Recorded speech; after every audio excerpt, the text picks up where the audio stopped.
Assalamualaikum warahmatullahi wabarakatuh. Halo semua, selamat datang kembali di seri tutorial pemrograman Structure Text PLC menggunakan CodeSys. Di video sebelumnya kita telah membahas mengenai tipe data dan operator ya. Nah ini variabel-variabel yang dibutuhkan, operator-operator yang dibutuhkan, yang teman-teman perlu ketahui sudah dijelaskan semuanya ya. Nah, di video kali ini kita akan membahas mengenai timer dan trigger.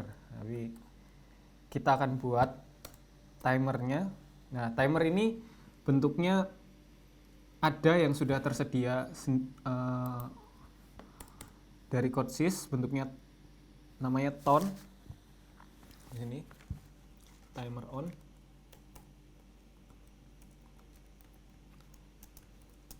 Tone.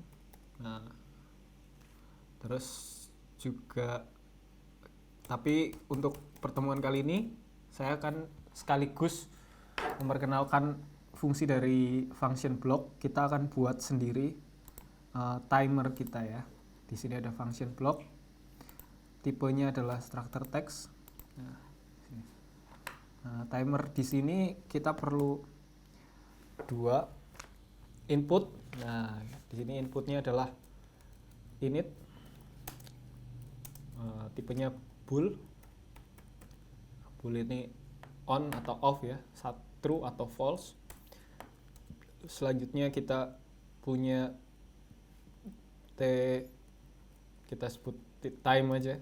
Time itu berapa lama timer ini akan memberikan nilai true. Jadi timer ini bekerja secara real time ya. Ketika dia diinisialisasi, dia akan menghitung waktu sampai t time ini, dan nanti akan ada output yang ketika di sini off, nanti di sini on. Nah, disitulah fungsi dari timer. Itu artinya 10 detik misalnya itu sudah terlewati gitu. Nah, ini yang menjadi tulang punggung kalau teman-teman nanti buat sebuah FSM, finite state machine, alur program gitu. Nah, itu hampir semuanya, mayoritas trigger-trigger itu semuanya dari timer, selain dari sensor pastinya. Kalau sensor pun pasti beberapa itu perlu penyesuaian dengan timer. Nah, ini timer. Jadi ada dua input, ada init, yang tadi inputnya, initnya, terus time-nya, berapa lamanya dia sampai tujuannya. Nah, kita beri variabelnya tipenya time ya. Nah, outputnya apakah terlewati atau enggak sih dia. Nah, jadi kita beri nama y aja. Nah, y adalah bool juga. Nah, variabel-variabel yang dibutuhkan antara lain t finish ya, t start. Jadi saat init ini diaktifkan, di trigger, kita perlu merecord di mana timingnya ini. Ya, kita perlu merecord waktunya saat di trigger itu. Nah, jika binit, dan kita beri binitnya kita false kan, karena kita nggak ingin dia mengganggu ya. Dia kita false kan. Setelah itu kita record test startnya, time startnya. Time startnya sama dengan time. Oke. Nah, selanjutnya si time start ini kan posisinya tetap di sini. Nah, sedangkan si PLC ini, fungsi time ini akan menghasilkan nilai sekarang. Jadi timernya akan tetap jalan. Makanya kita beri sebuah if, apakah sudah terlampaui si ini waktunya ini dengan apakah time sudah melebihi time start. Time start tadi ditambahkan dengan t time. T time itu tadi waktu tunggunya tadi. Nah, sudah terlampaui, maka y-nya sama dengan true. Else y-nya sama dengan false. Oke. Save. Kita run coba. Apakah ada yang error? Tidak ada. Oke, kita coba panggil dari program utamanya. Nah, kita panggil if. Kita deklarasikan dulu di atas ya, fp timer di sini.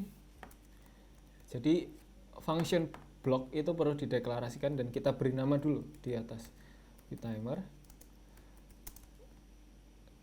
Namanya adalah, wah ini namanya perlu kita rename ya supaya nggak bingung. Kita rename dulu, refactoring namanya, rename fp timer.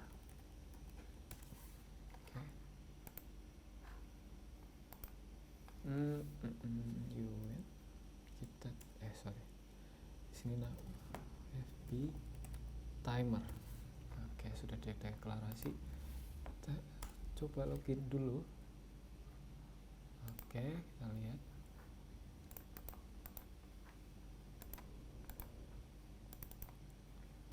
Di sini ada kurang titik koma ya.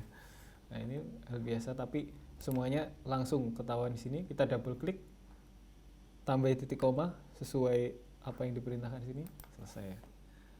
Harusnya. Kita coba. Oke, running. Nah,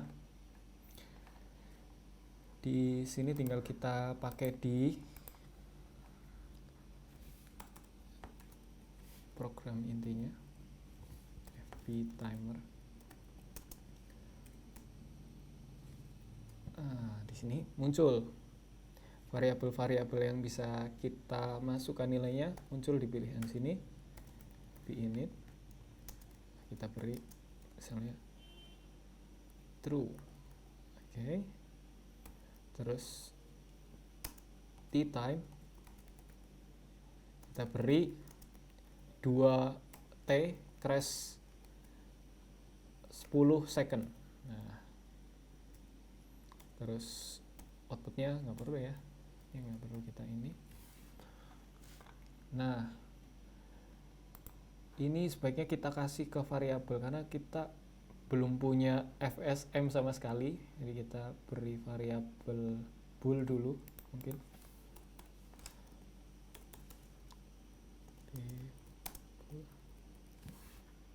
Kita kasih set gitu ya. Kita kasih set di sini. Kalau kita run,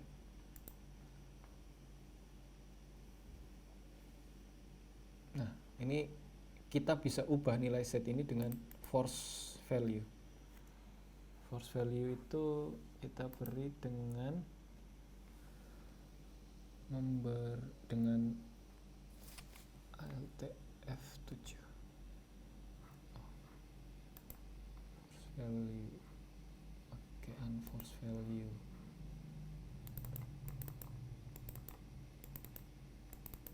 Nah, ini prepare value. Sebentar. Ini mikir.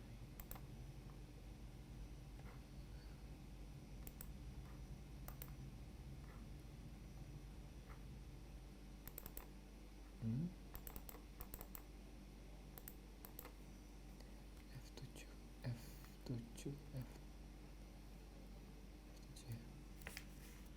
Fn F7 Fn F7 alt Fn F7.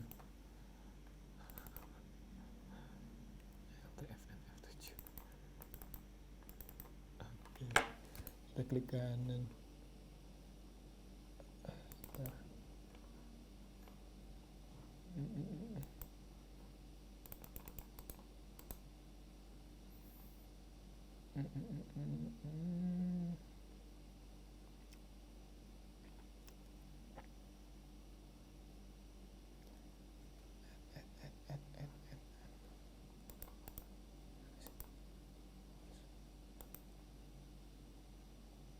Oh lah ini F7 F7 Alt F7.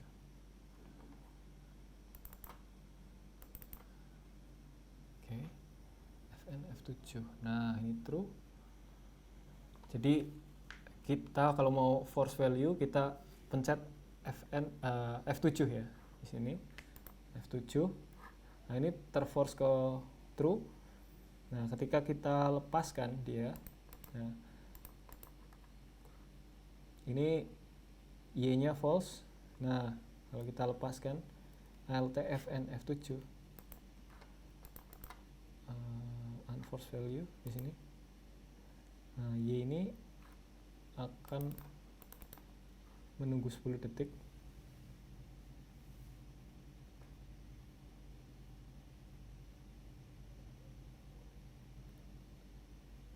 sampai dia true. Oh, kita perlu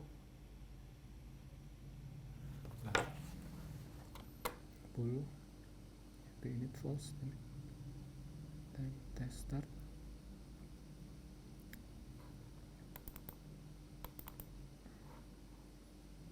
Z-nya di sini masih true ya.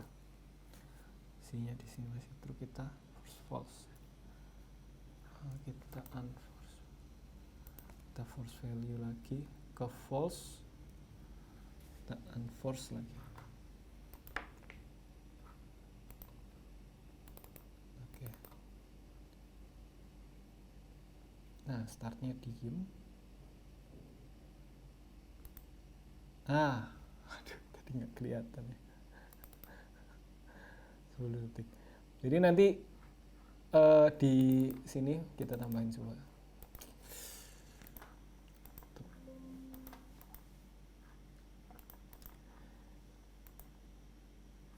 Oke, jadi di function block ini kita coba tambahkan time ya. Time untuk nilai untuk kita memantau. Jadi di time di sini kita beri di time now gitu ya. Sekarang ini sedang di tick mana sih? Nah, gini ini sama dengan time. Oke, supaya kita bisa membandingkan ya. Nah, tadi kita force value di VOU-nya di Z ini kita force value, lalu kita unforce value. Unforce value-nya gini, unforce value. Oke. Nah, ini belum ke false. Kita coba false. Kita force value. Oke. Nah, di sini ada waktu dia false-nya. Setelah 10 detik, selisih antara ini dan ini 10 detik, dia akan true. Nah, di sini udah true. Oke. Nah, ini mungkin kurang menggambarkan ya kalau kayak gini. Tapi nanti ketika sudah digabungkan dengan FSM, ini kelihatan. Kita bisa buat flip-flop dan lain sebagainya. Ini adalah tulang punggungnya timer, itu ya. Untuk timer, jadi selanjutnya mungkin kita langsung akan coba FSM. Setelah FSM kita buat visualisasi webnya. Di sini ada web visualisasi. Sebentar mungkin kita buka web visualisasi. Nah, ini nanti dia akan bisa kita akses lewat web browser. Ya, web browser kita akan tampilkan di situ. untuk video kali ini semoga bermanfaat dan mohon maaf bila ada tutur kata yang salah. Sampai jumpa dan terima kasih.